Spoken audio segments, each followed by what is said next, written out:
2021 में म्यांमार में सबसे पहले तख्तापलट हुआ था। उसके बाद 2021 में ही अफगानिस्तान में तालिबान शासन आया। 2022 में श्रीलंका की जनता सड़कों पर आ गई और अपने प्रधानमंत्री को वहां से भगा दिया, तख्तापलट हो गया। 2022 में ही इमरान खान को हटा करके वहां भी सरकार का परिवर्तन हो गया। 2023 में भारत के मणिपुर को जलाना स्टार्ट किया और 2024 में बांग्लादेश में तख्तापलट हो गया। यानी कि लगातार ये कोशिशें चल रही हैं कि भारत के आसपास के देशों में अपने टाइप की सरकार बिठाई जाए या वहां पर पूरी तरह से तख्तापलट कर दिया जाए। जब भी तख्तापलट करना होता है तो कैसे भी करके जनता को सड़कों पर उतारना होता है और जनता को सड़कों पर उतारने के लिए उसको कोई ना कोई नैरेटिव देना होता है, कोई ना कोई ऐसी वजह देनी होती है जिससे जनता भड़के और सड़कों पर आ जाए।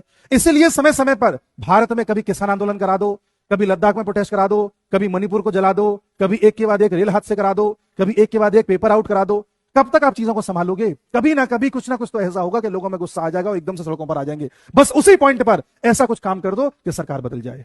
यह चाल है उस बड़े देश की जो दुनिया का इस समय सुपर पावर बना हुआ है और सुपर पावर ऐसे ही बना जाता है। फिलहाल में हुआ सीरिया में तख्तापलट इसका बहुत बड़ा उदाहरण है और बाइडेन साहब का 1 महीना बचा हुआ है। इस 1 महीने में वो जितना कर सकते हैं उतना करने का प्रयास कर रहे हैं। फलस्वरूप भारत में भी जो फार्मर प्रोटेस्ट हो रहा है, किसान आंदोलन हो रहा है, उसमें किसानों की जो मांगे हैं वो बिल्कुल भी प्रैक्टिकल नहीं है और सरकार उस पर भी बात करने को तैयार है। लेकिन कोई बात करे तब ना, एक्चुअल में ये प्रोटेस्ट है ही नहीं। ये सब उसी तंत्र का एक हिस्सा है जो तंत्र बगल के देशों में चलाया गया था। और इसका प्रूफ देखना हो तो यूएसए का जो तख्तापलट एक्सपर्ट है डोनाल्ड लू, इस समय भारत में आया हुआ है और इसी समय फार्मर प्रोटेस्ट चल रहे हैं। भारत के बाद ये श्रीलंका और नेपाल में जाएगा क्योंकि अभी श्रीलंका और नेपाल की स्थिति ठीक है, इससे वहां भी कुछ गड़बड़ी करनी है। ये बात इस देश के लोगों को समझनी चाहिए कि जितनी भी समस्याएं अंदर पैदा करी गई हैं, ये बाहर से पैदा करी जा रही हैं और इंतजार किया जा रहा है कि जनता सड़कों पर आए।